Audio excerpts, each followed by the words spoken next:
As the functional approach to medicine continues to evolve, we are now witnessing the emergence of a powerful systems-orientated model capable of addressing the healthcare needs of the 21st century. In April 2016, Bioceuticals will be holding the 4th Bioceuticals Research Symposium to provide healthcare professionals with leading, cutting-edge research highlighting the future of integrative and functional medicine. We've chosen the world's leading functional medicine experts to show you how they integrate the explosion of research with the latest in genetic science, nutrition and metabolic medicine. For more information, please visit the Bioceuticals website at bioceuticals.com.au.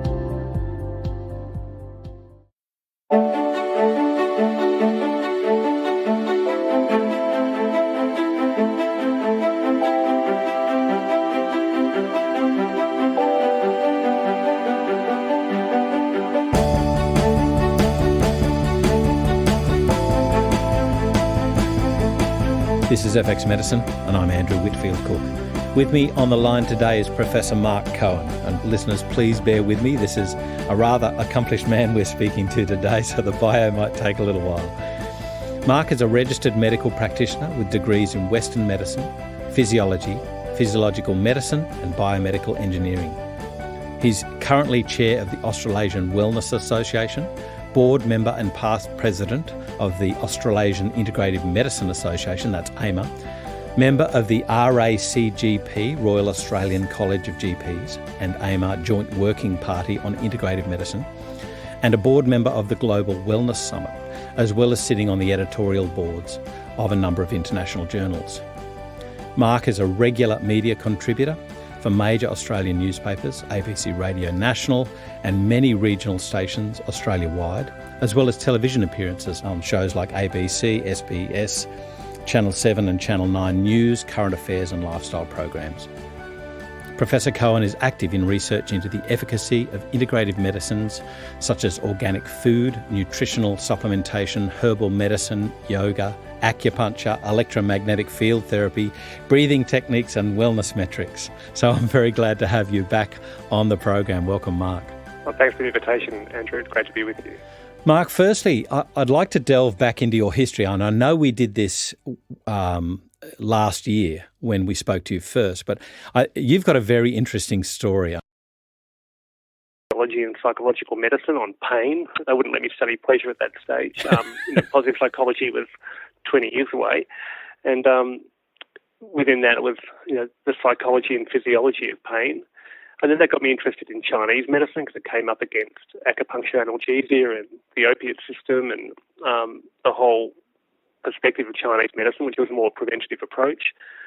I went back and did fourth-year medicine, took 3 years off to do a PhD in Chinese medicine, realised that there was a whole career in bridging the gaps between disciplines, and that Eastern medicine and Western medicine were quite far apart then, but the gap in between them was really interesting. It was a great space for me to be in. And in the wellness space, which is where I've always been, it's always in the gaps, because wellness is a bridging discipline. It connects all the different disciplines. So I did my PhD in Chinese medicine, went back to finish my Western medical degree, got interested in information theory and medical informatics, as that helps bridge the gap. And then I did a second PhD in electrical engineering, or biomedical engineering, looking at realising that technology and how the body runs as an information network was really important. And throughout the 1990s, started teaching in medical school, different electives. And at that stage, I think it was in 1991, when I graduated as a doctor and started working, I also was introduced to Dean Ornish's lifestyle program and some of his research. And I spent a week at a health retreat with Nishala Devi, who was his yoga teacher for his research programs, and became aware that there was a whole different way of treating chronic disease that was the wellness approach. And that was really what I was interested in. So that sparked me off to continue researching in that area. And I've been very blessed throughout my life to have fantastic mentors. And in the mid-1990s, I met Horst Reschelbacher, who was the founder of the Aveda Corporation, who introduced me to the spa industry. And I went and gave a lecture at one of his conferences in Los Angeles and invited me to the Aveda Spa. And at that stage, I thought a spa was a a bath with jets. And invited me for a week to spend in this spa. I thought, how does that work? I'm going to get really wrinkly hands with that one. and realised when I went there that there was an organic restaurant where the chef would come and chat with you about what's seasonal and what I liked and what he could make for me. And I had 5 hours of treatments every day and walks on a 400-acre property and did Indian traditional sweat lodge ceremonies, and realised there's a whole industry based on relaxing, exercising, eating good food and sharing your feelings. And that set me off to say, how do we bridge the gap with science and sort of spirituality and the sort of touchy-feely world? And that led me to become involved, and I set up a Centre for Complementary Medicine at Monash University, where I taught medical students about a whole range of complementary therapies, humour and healing, team building. We took them rafting for weekends. We took them rock climbing. We took them to the same health retreat on top, which no longer exists, but to an organic health retreat, to eat organic food and do yoga and meditation for a week. And that centre grew over some years. But I was very much the alternative medical doctor in the conservative Western medical faculty at Monash. And then around 2000, I was offered a job at RMIT to be the conservative Western doctor amongst the alternative medical faculty or the Department of Complementary Medicine, which taught chiropractic, osteopathy and Chinese medicine. And I was offered a head of department role, professorship at RMIT, so I jumped ship, and that again, I bridged that gap, but it was quite balanced for me because I went from being the alternative person amongst the conservative doctors to being the conservative doctor amongst the alternative doctors. And I'm still there 14 years later at RMIT and have been progressing wellness and as an academic discipline. And in around that same, just before I got my job at RMIT, I was introduced to now a good friend of mine, Ingo Schwader, who was then the first global spa director for a 5-star luxury hotel chain. He worked at the Mandarin Oriental Hotel after he just finished building and opening Ananda in the Himalayas, which was then the premier health retreat in the world. And he got snapped up by Mandarin Oriental to lead up their global spa division, and they wanted to have wellness lead their brand, and he needed people to teach wellness practitioners, but no one knew what that meant. So everyone said, go speak to Marc Cohen, he'll work it out for you, and he did. And after a few years of discussion of what a wellness practitioner would look like, what sort of program that would look like, and what the industry needed, and a lot of industry consultation, we realised the wellness industry needed leadership. And rather than do it just a TAFE level, vocational, advanced diploma or a bachelor degree, we'd set up a master's degree. We'd set up a master's in wellness at RMIT. We did it fully online. That's now dropped back to a grad dip, and that's still running, a fully online graduate diploma in wellness. Yep. And I started recruiting PhD students, and I tended to recruit students who wouldn't otherwise get in and who had gone out and had an amazing life and were going back to studies. And my first student was Leslie Braun. Aha. Who she was a friend of mine for many years. Yep.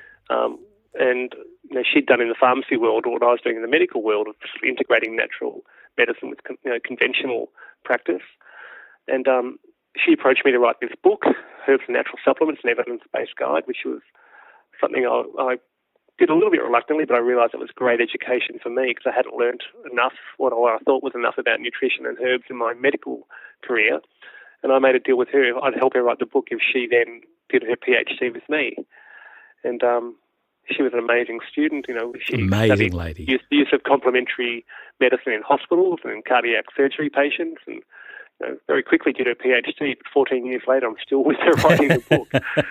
Which I might point out to our listeners, and I would thoroughly recommend this book for as a pinnacle book, the first book that any naturopathic or natural medicine student should, or integrative medicine practitioner should buy. That's Herbs and Natural Medicine, an evidence-based guide. Third edition?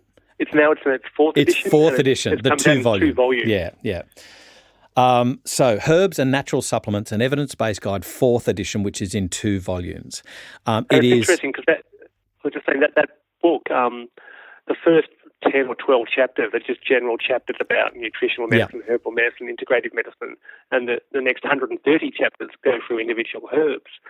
But I'm now teaching a course to chiropractors, osteopaths, and Chinese medicine practitioners about medical diagnosis and how to write referral letters. Yeah. And I couldn't find any other textbook that talks about interdisciplinary communication, multidisciplinary practice, and writing referral letters. Yeah. Yet 14 years ago, when we first wrote that book, I wrote a chapter on that. So I'm still using that chapter, which has been revised a little bit, about how to write a referral letter to a doctor in that chapter on integrative medicine. And I might also add is that on the National Prescribing Service website, the NPS, in 2009, it ranked in the top 4 resources and the only book for evidence-based natural medicine for physicians to access. So congratulations to both you and Leslie.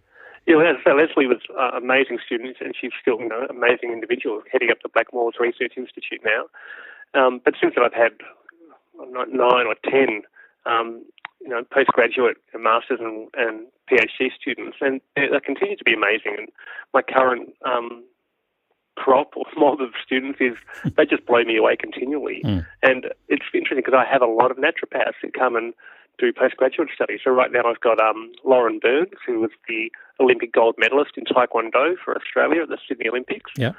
And she's also a naturopath, and she's studying the effects of organic food and lifestyle on athletic performance. I've got Nicole Bilsma, who is an amazing naturopath and Chinese medicine practitioner who has her own college of building biology, teaching people about the effects of chemicals and electromagnetic fields and mold and the built environment on health.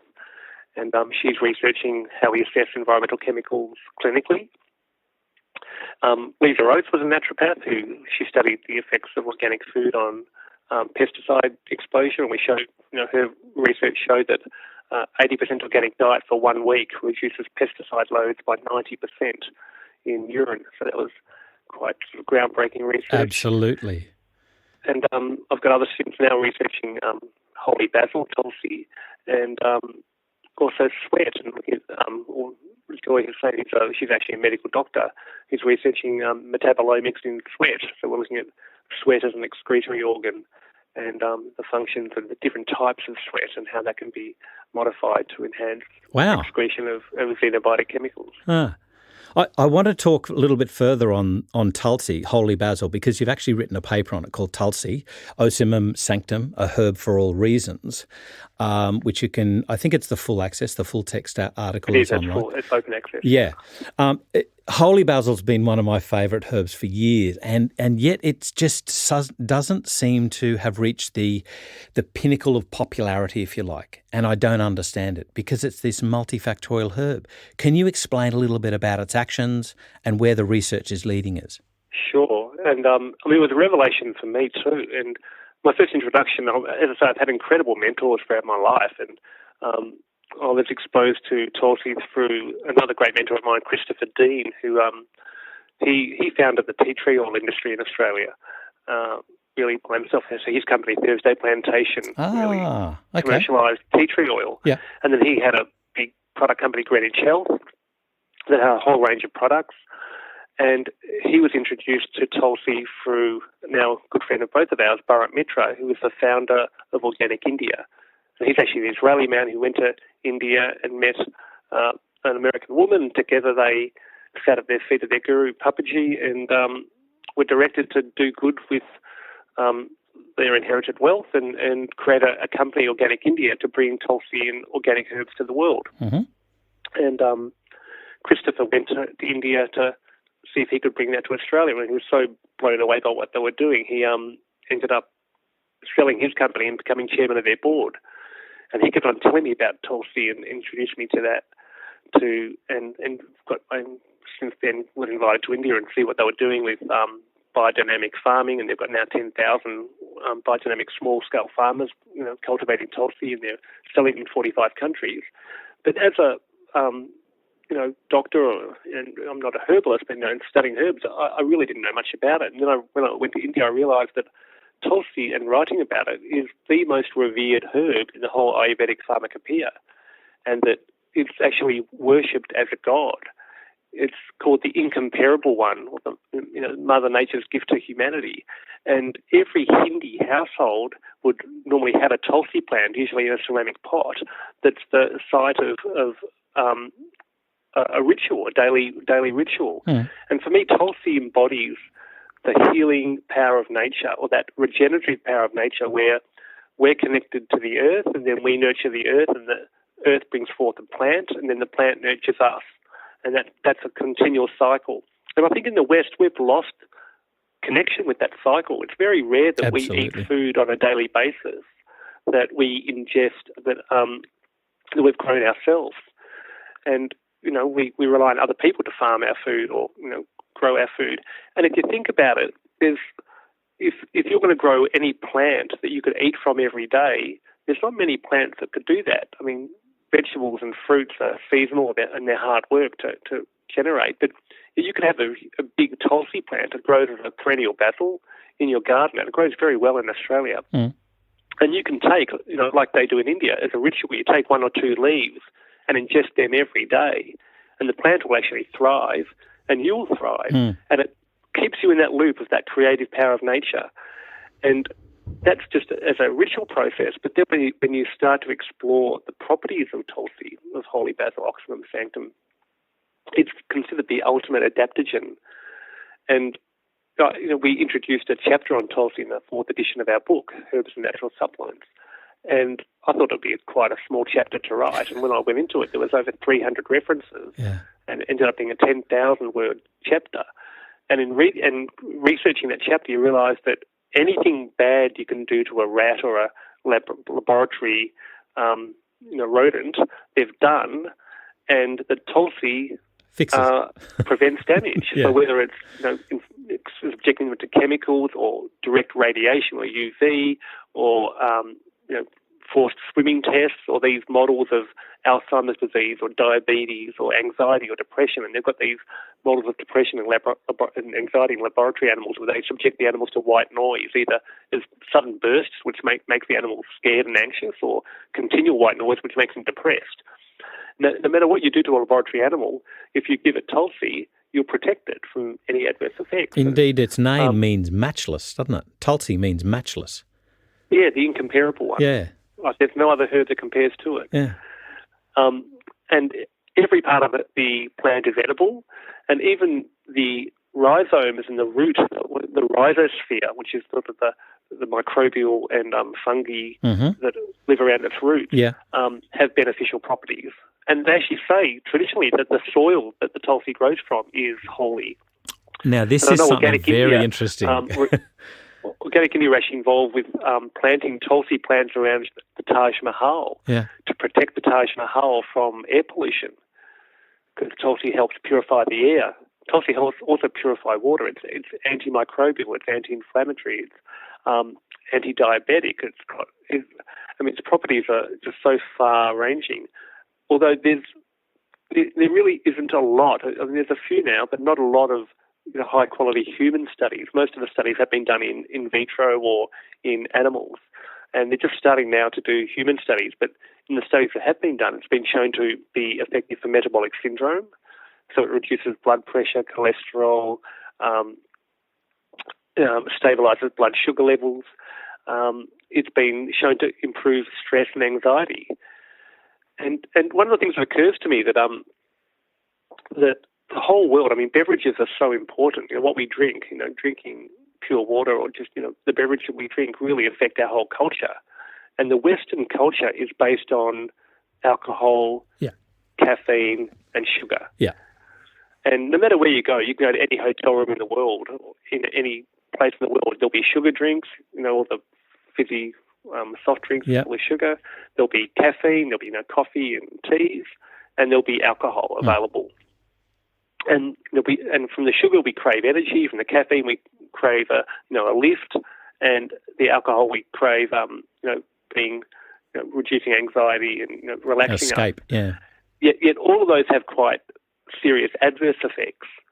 Yet Tulsi has the same benefits. Tulsi relaxes you without having the depressant effects of alcohol. So Tulsi gives you this calm relaxation So the benefits of alcohol without the adverse effects, it actually gives you a stable blood sugar reading, so it actually increases your energy, but it doesn't give you that up and down that sugar does with the high insulin and then the hypoglycemia. And Tulsi also gives you a lift, but it doesn't have caffeine, so it actually stimulates you and makes you more aware without that sort of buzz or the jitteriness of caffeine. So Tulsi has all the benefits of caffeine, sugar, and alcohol without the downside. Yet it's surprising to me that it's not more widely available. But then you realise that caffeine, alcohol, and sugar drinks are multi-billion-dollar industries that are global industries.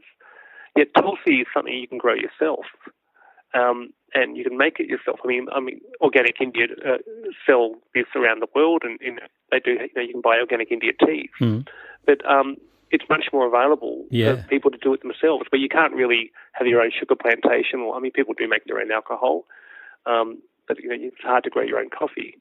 But yes, Tulsi is something that I like to think of as part of the gift economy, and indeed you do that, don't you?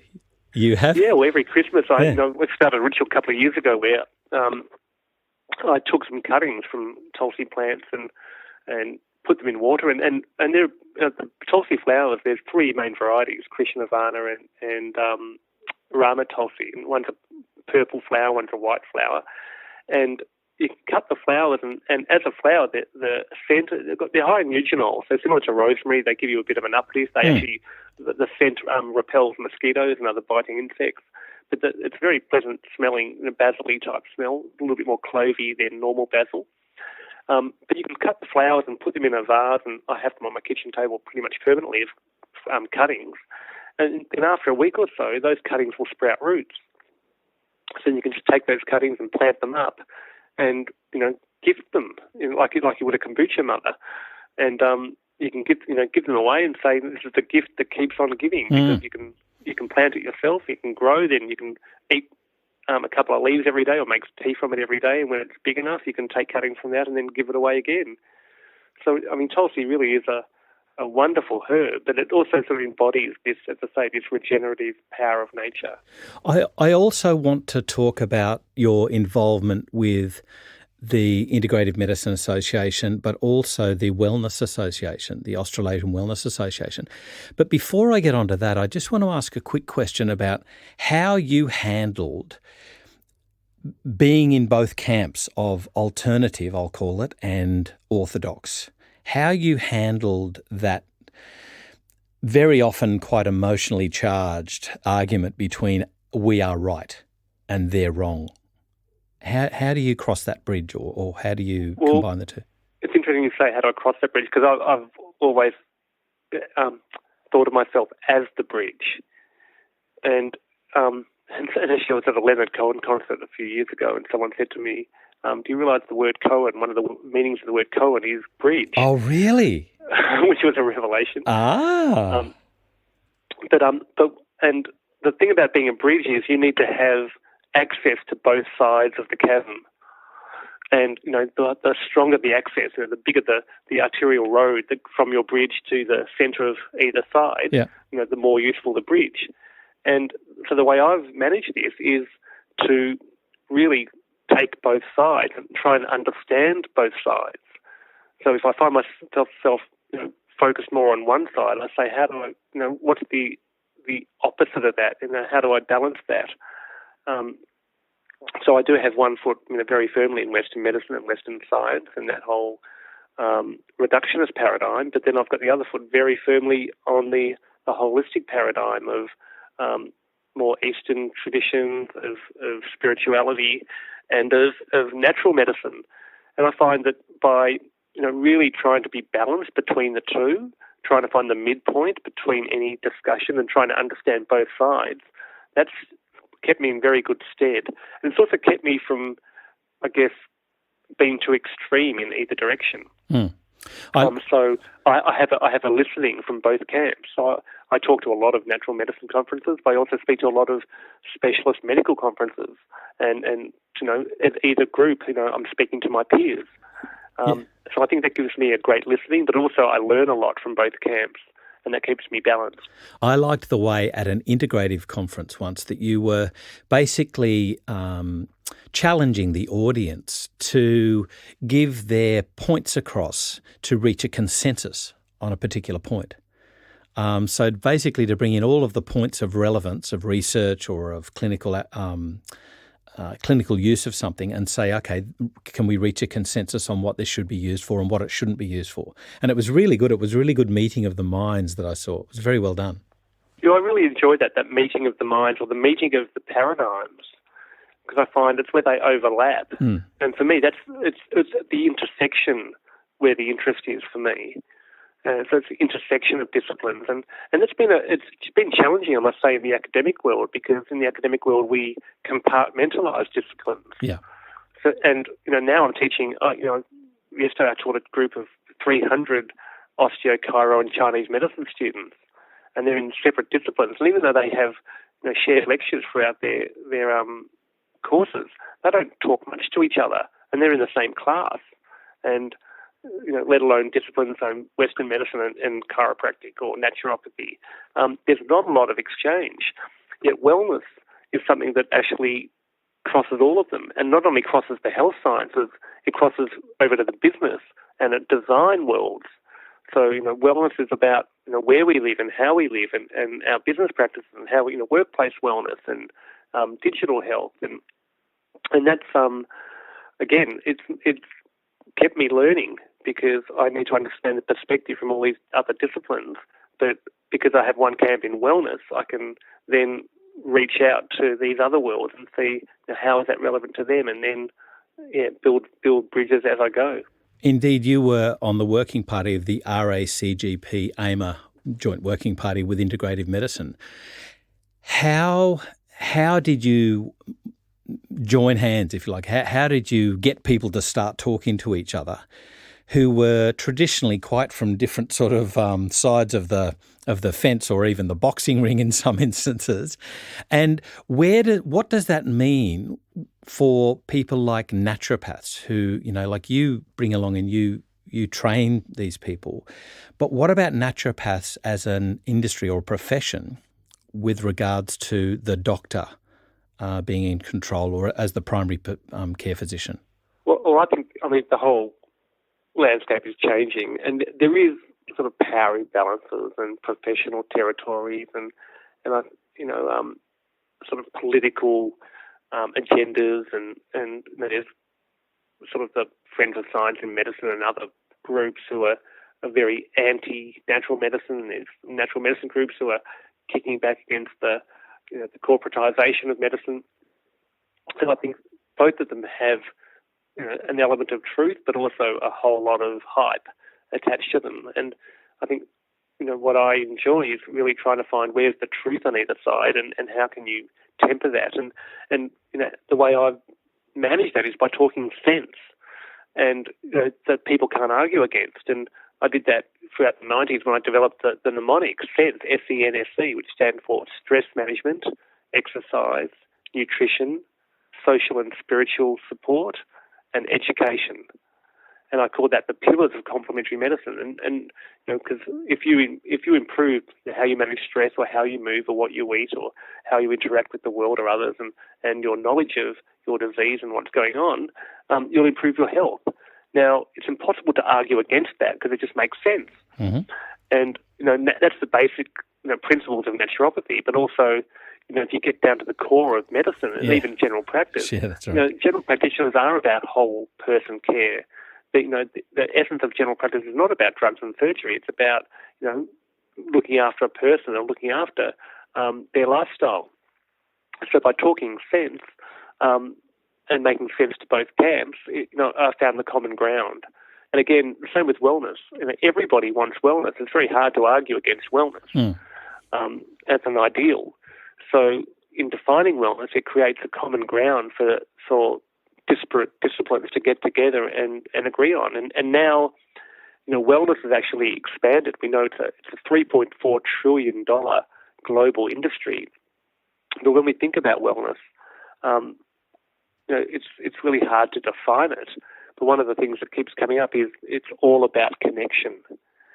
and that's connection with yourself, with your community, with other people, your family, your general community, and your environment, and ultimately with the whole world. And the discussions about wellness now, you need to realise that we have to consider the whole world. We're not just, a state or a country or a ethnic group.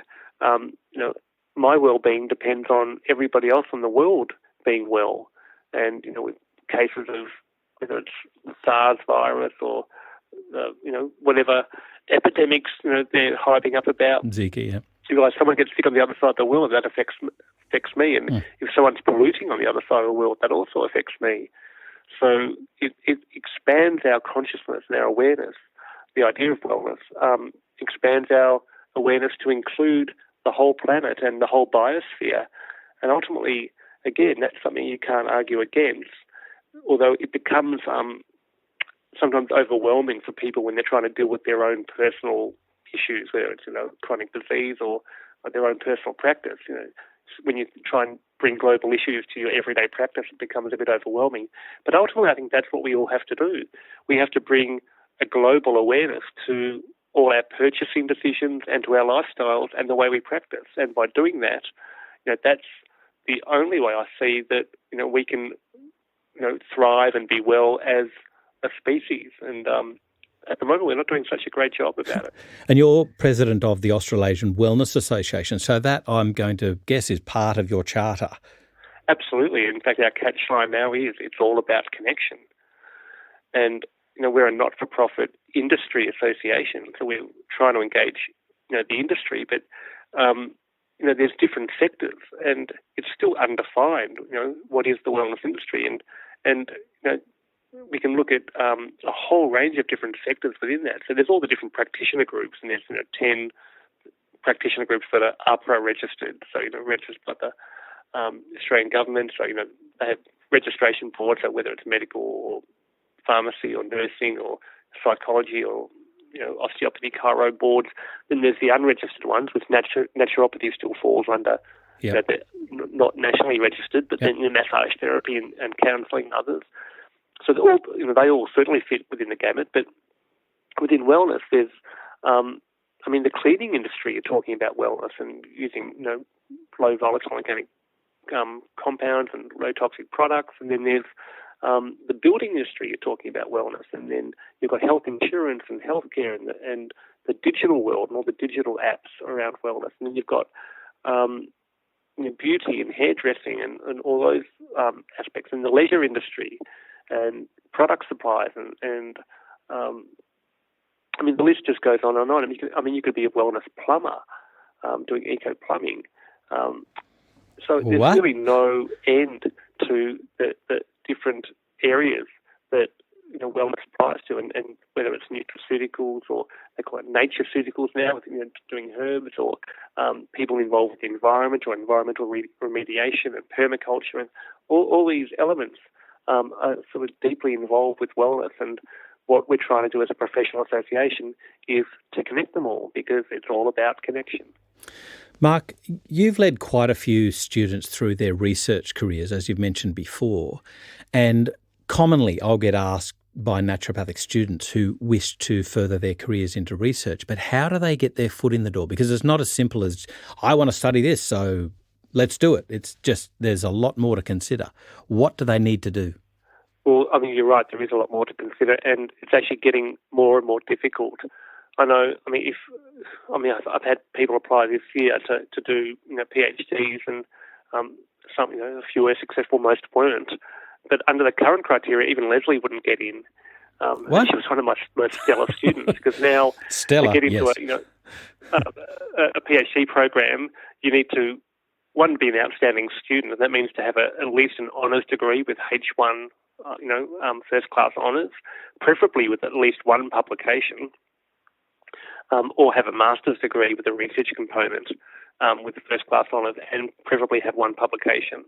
Then you need to get funded, and that means, the fees for a PhD or a master's by research are about $20,000 a year, that order. So that's just the university fees, and then you have to live, and that's, there are scholarships available. The current Australian postgraduate award, the APA, is about $28,000 tax-free per year, which is not a lot to live on, but No. I mean, it's nice to have some tax-free income. Mm. But those scholarships are incredibly competitive, and they're really geared towards researchers who have gone from their bachelor in science or whatever to their honours into someone's lab and then continue straight to PhD. And I find with naturopaths, the students certainly that I've attracted have, gone out in the world and done amazing things. They've won Olympic gold medals, they've written books and set up colleges and done great things, but they're not academically competitive, even though they're highly powerful and professional and accomplished individuals. So, one is, and you need to be that. I think, to do a postgraduate master's or PhD, you need to be really passionate about what you're doing. I wouldn't, other people might, but I wouldn't support a student who's not really passionate about what they're doing, because you need that internal drive. Because you're going to, because when you do a PhD about something, you live and breathe it. Mm. It becomes, waking up in the middle of the night and getting ideas and writing them down and staying up really late reading, quite dense scientific papers, because that's what you're interested in. Mm. So you need a drive that really compels you to do that. But then you need these other things, and it helps to have a supportive environment, whether that's your partner or your home environment that can help support you, because the scholarships are very hard to come by, and there are some external scholarships, and I must acknowledge and give my gratitude to the Jacker Foundation, who have supported 3 of my students. Mm-hmm. Judy Jacker, who founded the Southern School, and Alf Jacker founded the Southern School of Natural Therapies, have now a foundation that supports natural therapies research. Ah. And they're supporting Nicole Bilsma and Lauren Burns and Joy Hussain, are 3 of my current students. But scholarships are very, very hard.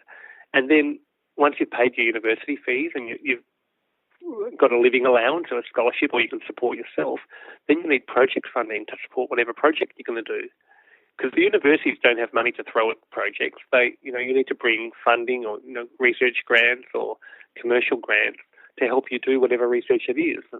So it's a big juggling act of putting all these ducks in a row to be able to be even accepted into the program. And then once you're accepted, you need that passion to really drive you to come to your desk every day and sort through the papers. And writing academic papers now is also more challenging. It used to be you'd write a paper and if it wasn't published in the first journal, maybe a second or third you submit to. But now journals want $2,000 or $3,000 publication fees. Yeah. To do it in a high-quality journal that's open access, to provide open access publication. So you need some funding to support even just publication of your literature review. And there's also the expectation that if you're in a postgraduate program, you're going to publish at least once a year of your candidature. Yeah. And you want to publish in the highest impact factor journals that you can. So, there's pressure to publish or perish, as they say in academia. So it is challenging. I think it's very rewarding. I love the interactions I have with my students, and they teach me an awful lot, I think much more than I ever teach them. I've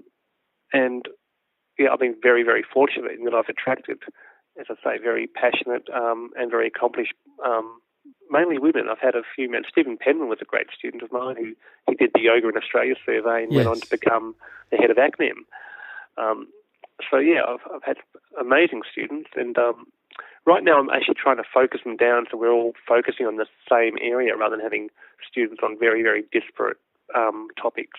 And we're focusing more on lifestyle, environmental chemicals, detoxification as a general focus of our research group. And really on wellness and how we measure that. So wellness metrics is a big part of what we do. That ties well in with the Australasian Wellness Association. So, Marc, I have to disagree with you with one point you made, and that is that they teach you more than you teach them. I think you're underselling yourself there quite a lot for what you've given to the industry and indeed practitioners all throughout. I remember stuff from you, more than 10 years ago, looking at even topical glucosamine preparations. So please don't undersell yourself there. And I would love to continue chatting with you about research ideas and indeed what research tells us about the evidence that we have for the use of complementary medicines and how they can help pharmacological medicines or medical treatment of conditions. Well, I mean, there's so much to talk about, but just on that teaching bit, I mean, it's fantastic to have students because they can sift through all the literature and then they come back and report back to me. So they're sorting out literature and organising material and then bringing stuff to my attention that I wouldn't otherwise be aware of. So, I do learn an enormous amount from my students.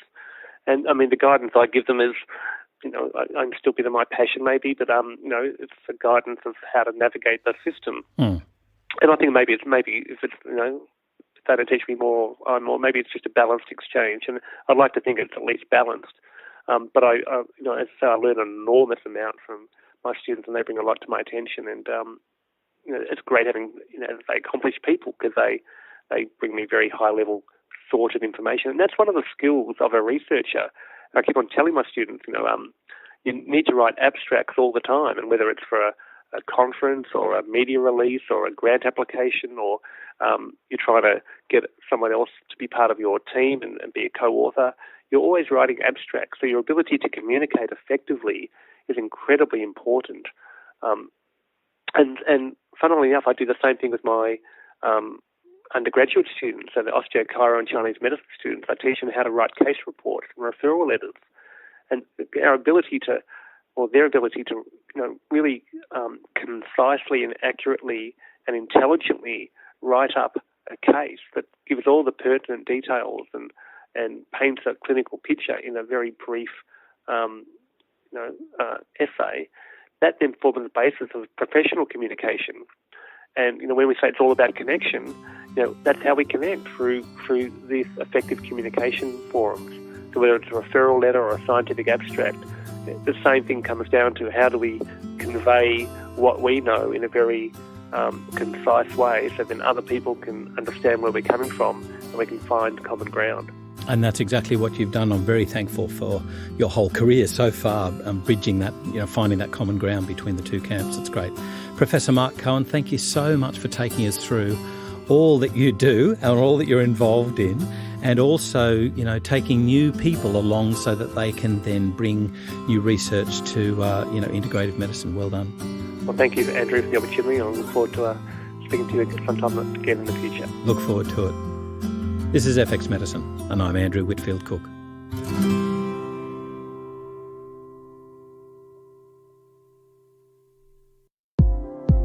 If you've enjoyed what you've heard today on FX Medicine, please engage with us and let us know what further topics you'd like us to cover. You can get in contact with us through our website, fxmedicine.com.au, or look for FX Medicine in your favourite social media platform. You can also rate and review us on iTunes, and we'd really like to thank those who have already rated us. It's through your continued support that enables us to bring you current, complex and relevant topics to enhance your practice of natural medicine.